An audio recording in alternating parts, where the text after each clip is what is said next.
आखिर कैसे एक तांगे वाले का बेटा बना जुर्म की दुनिया का बेताज बादशाह? क्यों उसे पुलिस के कड़े पहरे के बीच सरेआम मौत के घाट उतार दिया गया? क्या यह सिर्फ एक गैंग वॉर थी या इसके पीछे छिपी थी कोई और गहरी साजिश? कहते हैं कि जब इंसान की आंखों पर ताकत का नशा चढ़ता है तो उसे अंजाम दिखाई देना बंद हो जाता है। अतीक अहमद की कहानी भी कुछ ऐसी ही थी। ये कहानी शुरू होती है उत्तर प्रदेश के इलाहाबाद से, जिसे आज हम प्रयागराज कहते हैं। ये शहर अपनी तहजीब और पढ़ाई के लिए जाना जाता है, लेकिन अतीक अहमद ने इसे क्राइम का गढ़ बना दिया था। अतीक के पिता हाजी फिरोज तांगा चलाया करते थे और परिवार की हालत बहुत साधारण थी, लेकिन अतीक को मेहनत की रोटी नहीं बल्कि जल्दी अमीर बनने का शौक था। जवानी की दहलीज पर कदम रखते ही उसने पढ़ाई छोड़ दी और गलत संगत में पड़ गया। साल 1979 ये वो साल था जब अतीक अहमद ने जुर्म की दुनिया में अपना पहला कदम रखा। उस समय इलाहाबाद में चांद बाबा नाम के गैंगस्टर का खौफ हुआ करता था। अतीक जानता था कि अगर उसे बड़ा बनना है तो उसे शहर के सबसे बड़े शेर का शिकार करना होगा। उसने ठीक यही किया। दिन दहाड़े चांद बाबा की हत्या करके अतीक ने यह ऐलान कर दिया कि अब इस शहर का नया डॉन वो है। इस एक हत्या ने अतीक को रातों रात फेमस कर दिया। पुलिस फाइलों में उसका नाम दर्ज हो गया, लेकिन सड़कों पर उसकी दहशत शुरू हो चुकी थी।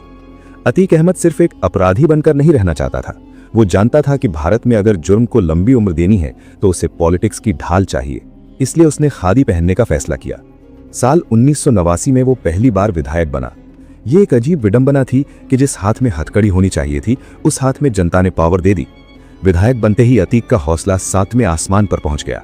अब वो सिर्फ गैंगस्टर नहीं था, वो माननीय विधायक बन चुका था। पुलिस भी उस पर हाथ डालने से डरने लगी थी, क्योंकि अब उसके पास लॉ मेकर का ठप्पा था। अतीक ने अपनी पावर का इस्तेमाल करके जबरन वसूली, जमीनों पर कब्जा और किडनैपिंग का एक ऐसा बिजनेस मॉडल तैयार किया जिसे तोड़ना मुश्किल ही नहीं नामुमकिन लगने लगा था। उसके गुर्गे पूरे शहर में फैल गए और किसी की हिम्मत नहीं थी कि अतीक के खिलाफ एक शब्द भी बोले। अगर कोई बोलता तो उसे हमेशा के लिए खामोश कर दिया जाता।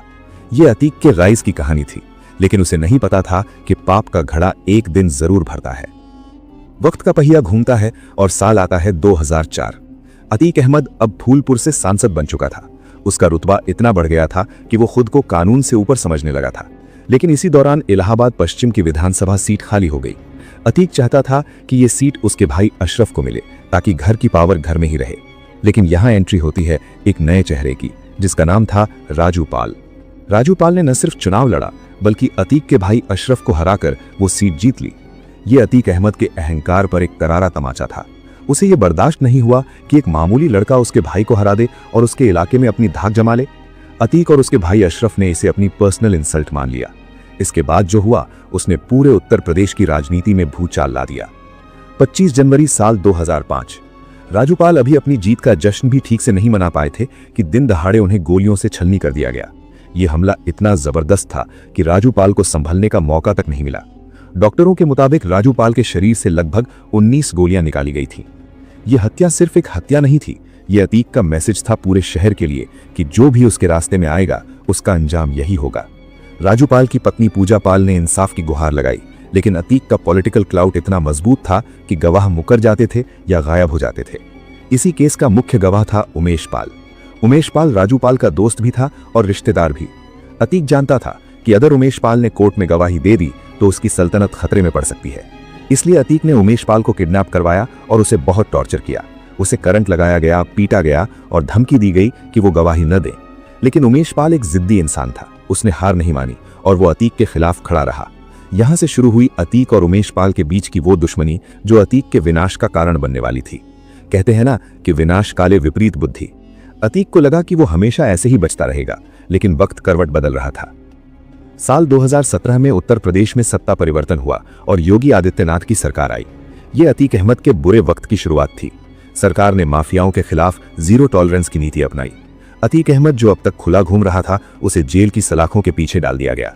उसे देवरिया जेल और बाद में बरेली और फिर गुजरात की साबरमती जेल शिफ्ट कर दिया गया, ताकि वो अपना नेटवर्क न चला सके।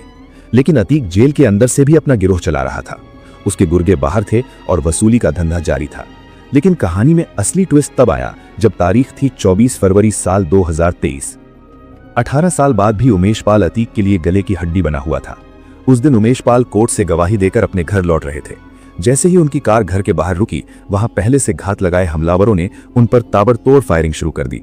ये मंजर सीसीटीवी में कैद हो गया और पूरी दुनिया ने देखा कि कैसे बेखौफ बदमाशों ने दिन दहाड़े बम और गोलियों से उमेश पाल और उनके 2 सुरक्षाकर्मियों की हत्या कर दी। इस घटना ने सरकार और पुलिस प्रशासन को हिलाकर रख दिया। ये पुलिस के इकबाल को सीधी चुनौती थी। जांच में पता चला कि इस हत्या की साजिश साबरमती जेल में बैठे अतीक अहमद और बरेली जेल में बंद उसके भाई अशरफ ने रची थी। और सबसे चौंकाने वाली बात यह थी कि इस हमले को लीड कर रहा था अतीक का बेटा असद। अतीक चाहता था कि उसका बेटा भी जुर्म की दुनिया में अपना नाम बनाए, लेकिन यही चाहत उसके बेटे की मौत का कारण बन गई। उमेश पाल की हत्या के बाद मुख्यमंत्री योगी आदित्यनाथ ने विधानसभा में खड़े होकर कसम खाई कि वो माफियाओं को मिट्टी में मिला देंगे। ये सिर्फ एक बयान नहीं था, ये अतीक अहमद के अंत का बिगुल था। पुलिस एक्शन में आ गई। अतीक के गुर्गों के एनकाउंटर शुरू हो गए। उसके घर और ऑफिस पर बुलडोजर चलने लगे। अतीक जो कभी जेल में बैठकर बिरयानी की दावतें उड़ाता था, अब उसे अपनी और अपने परिवार की जान की फिक्र होने लगी थी। उसे समझ आ गया था कि इस बार उसका सामना किसी और ही मिट्टी के बने लोगों से हुआ है। तो दोस्तों, अगर आपको ये वीडियो पसंद आ रही हो तो सब्सक्राइब का बटन दबा दें। चलिए अब आगे बढ़ते हैं। उमेश पाल हत्याकांड के बाद यूपी पुलिस और एसटीएफ यानी स्पेशल टास्क फोर्स पूरी तरह से एक्टिव हो गई थी। अतीक की पत्नी शाइस्ता परवीन फरार थी और बेटा असद भी पुलिस से छिपता फिर रहा था। पुलिस ने अतीक के पूरे नेटवर्क को ध्वस्त करना शुरू कर दिया। अतीक अहमद ने सुप्रीम कोर्ट में अर्जी लगाई कि उसे यूपी पुलिस के हवाले न किया जाए, क्योंकि उसे डर था कि उसका एनकाउंटर हो सकता है। ये वही अतीक था जिससे पूरा शहर डरता था, लेकिन आज उसकी आंखों में मौत का खौफ साफ देखा जा सकता था। इसी बीच 13 अप्रैल साल 2023 को एक बड़ी खबर आई।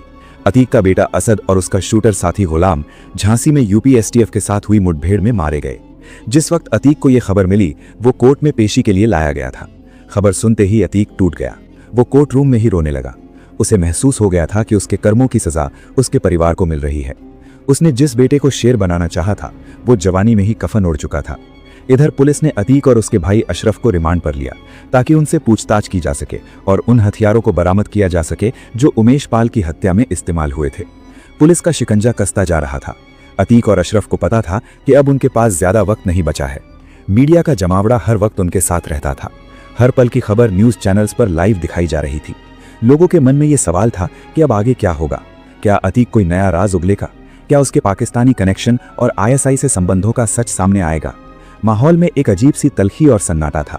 ऐसा लग रहा था जैसे तूफान से पहले की खामोशी हो। अतीक बार बार मीडिया के सामने कह रहा था कि मैं तो मिट्टी में मिल गया हूं, अब बस रगड़ा जा रहा है।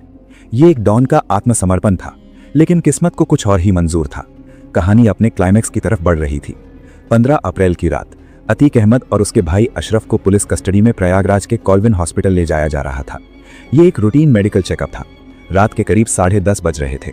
पुलिस की जीप हॉस्पिटल के गेट पर रुकी। अतीक और अशरफ जीप से नीचे उतरे। उनके हाथों में हथकड़ी थी और वे एक ही हथकड़ी से एक दूसरे से जुड़े हुए थे। चारों तरफ मीडिया के कैमरे थे और पत्रकारों की भीड़ थी। जैसे ही वे हॉस्पिटल के अंदर जाने के लिए आगे बढ़े, पत्रकारों ने उनसे सवाल पूछना शुरू कर दिया। अतीक अहमद सफेद कुर्ते और साफे में था। उसके चेहरे पर थकान और बेटे को खोने का गम साफ झलक रहा था। एक पत्रकार ने पूछा कि आप बेटे के जनाजे में क्यों नहीं गए? अतीक ने चलते चलते जवाब दिया, नहीं ले गए तो नहीं गए।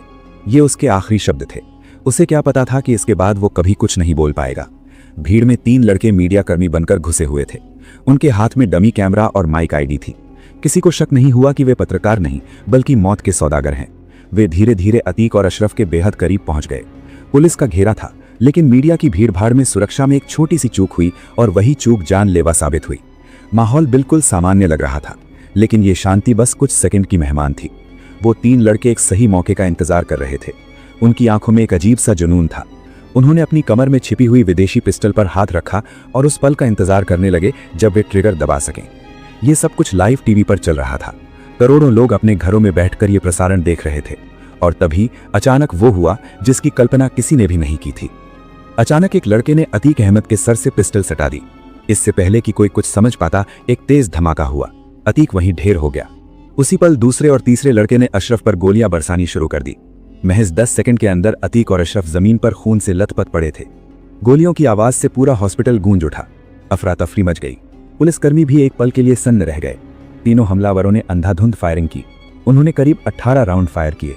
अतीक और अशरफ की मौके पर ही मौत हो गई। इसके बाद जो हुआ वो और भी हैरान करने वाला था। भागने की बजाय उन तीनों लड़कों ने अपने हथियार फेंक दिए और हाथ ऊपर करके सरेंडर कर दिया। उन्होंने धार्मिक नारे लगाए और खुद को पुलिस के हवाले कर दिया। पुलिस ने तुरंत उन्हें गिरफ्तार कर लिया। इन तीनों के नाम थे लवलेश तिवारी, सनी सिंह और अरुण मौर्य। जब पुलिस ने उनसे पूछताछ की कि उन्होंने ऐसा क्यों किया, तो उनका जवाब बेहद चौंकाने वाला था। उन्होंने कहा कि वे बड़ा गैंगस्टर बनना चाहते थे और अपना नाम कमाना चाहते थे। वे अतीक और अशरफ को मारकर रातों रात फेमस होना चाहते थे। ये एक अजीब विडंबना थी। जिस जुर्म की दुनिया में नाम कमाने के लिए अतीक ने दूसरों का खून बहाया था, आज उसी चाहत ने उसकी जान ले ली। एक माफिया का अंत उसी तरह हुआ जैसे उसने दूसरों का किया था, सरेआम, बेदर्दी से और अचानक। इस घटना ने कई सवाल खड़े किए। पुलिस की सुरक्षा पर सवाल उठे, इंटेलिजेंस पर सवाल उठे, लेकिन एक बात साफ थी कि अपराध का रास्ता चाहे कितना भी चमकदार क्यों न लगे, उसका अंत हमेशा अंधेरे में ही होता है। अतीक अहमद की मौत के साथ ही प्रयागराज में उसके आतंक का अध्याय हमेशा के लिए बंद हो गया।